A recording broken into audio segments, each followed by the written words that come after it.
Welcome to my channel. আজকের লেসনটা নবম-দশম শ্রেণীর উচ্চতর গণিতের 8.3 অনুশীলনীর 12 ঘ এবং অম এই দুইটা অঙ্ক করাবো। দেখো ঘ নাম্বারে কি বললো, tan θ প্লাস cot θ = 4/√3 সমাধান করতে বলছে। আমরা অঙ্কে চলে যাই। দেখো 12 সমাধান করো যখন 0 θ π/2। অঙ্কটা ঘ নাম্বারে tan θ প্লাস cot θ = 4/√3।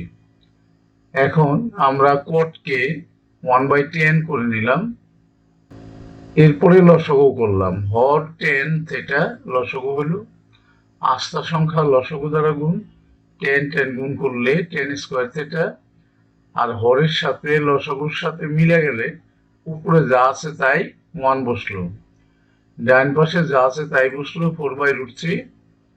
এবার আমরা আর গুণ করি, √3 দিয়ে এই বাম পাশের লবকে আগে গুণ করি, কি হয় √3 tan² θ প্লাস √3।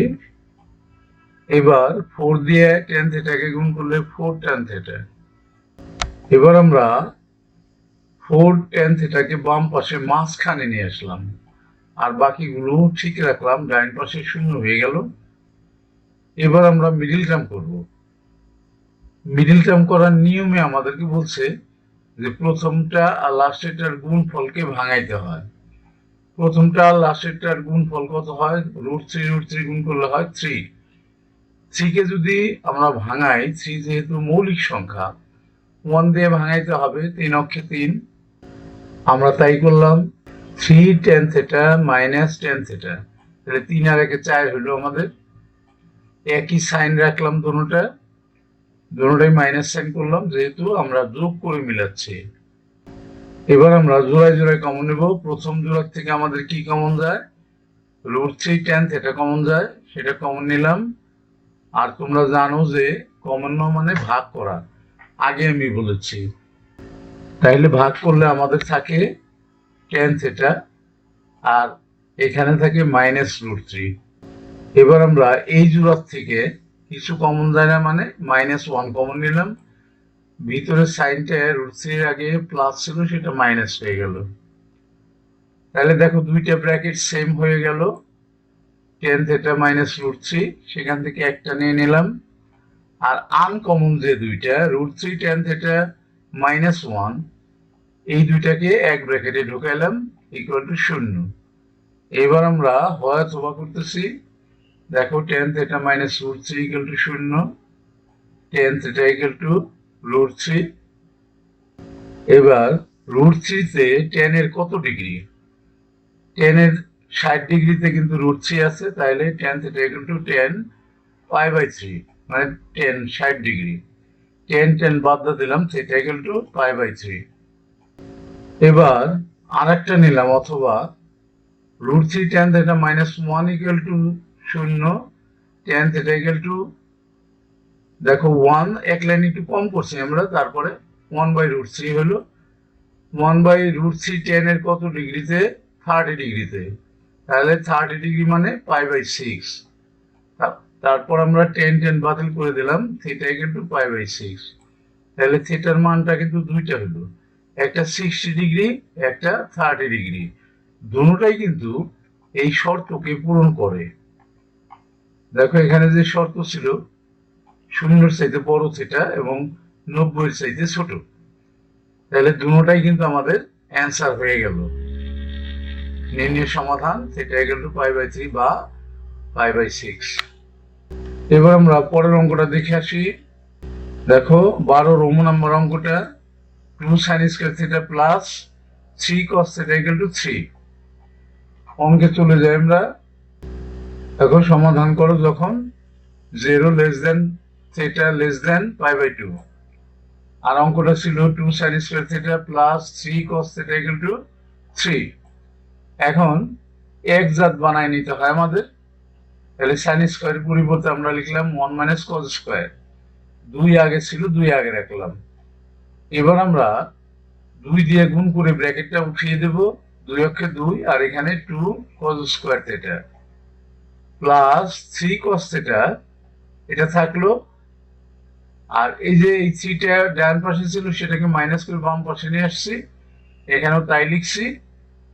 এবার দেখো -3 থেকে যদি +2 চলে যায় তাহলে কিন্তু -1 থাকে। আর স্কোয়ারেরটা আগে লিখলাম আমরা, -2 cos স্কয়ার থিটা এটা আগে লিখলাম, প্লাস 3 cos থিটা পরে লিখলাম, আর -1 সবার শেষে।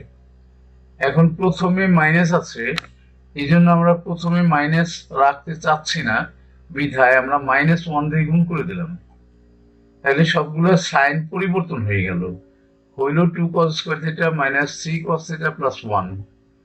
এখন যদি আমরা মিডল টার্ম করি, প্রথমটা লাস্টেরটার গুণফল কত? 2 অক্ষে 2, 2 মৌলিক সংখ্যা, তাহলে 1 দিয়ে নিতে হবে, সুতরাং 2 অক্ষে 2 নিলাম, 2 আর 1 যোগ করলে কিন্তু 3 হয়, তাহলে দুটোটাই একই সাইন নিলাম, মাইনাস সাইন। তাহলে হইল কি 2 cos square theta -2 cos theta cos theta +1 = 0। এখন জোড়া জোড়ায় কমন নেব, প্রথম জোড়া থেকে কি কমন যায়? 2 cos থিটা কমন যায়, থাকে কি cos থিটা, আর এখানে থাকে -1। আর পরের জোড়া থেকে কিন্তু কিছু যায় না, মানে -1 কমন নিলাম, থাকলো কি cos থিটা, এই +1টা মাইনাস হয়ে গেল, সাইনটা পরিবর্তন হয়ে গেল, = 0।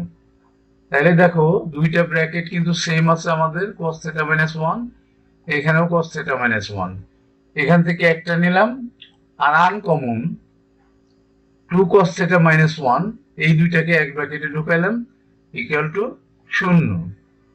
এবার আমরা হয় অথবা করতেছি, হয় প্রথমটা নিলাম cos theta -1 = 0, cos theta = 1, 1টা cos এর 0 ডিগ্রিতে আছে, 0 ডিগ্রি না দিলেও হয়, কেননা এটা তো যেহেতু এই রেডিয়ান সিস্টেমে আছে, শুধু 0 লিখলেই হয়, তাইলে সেটা = 0 ডিগ্রি বা 0।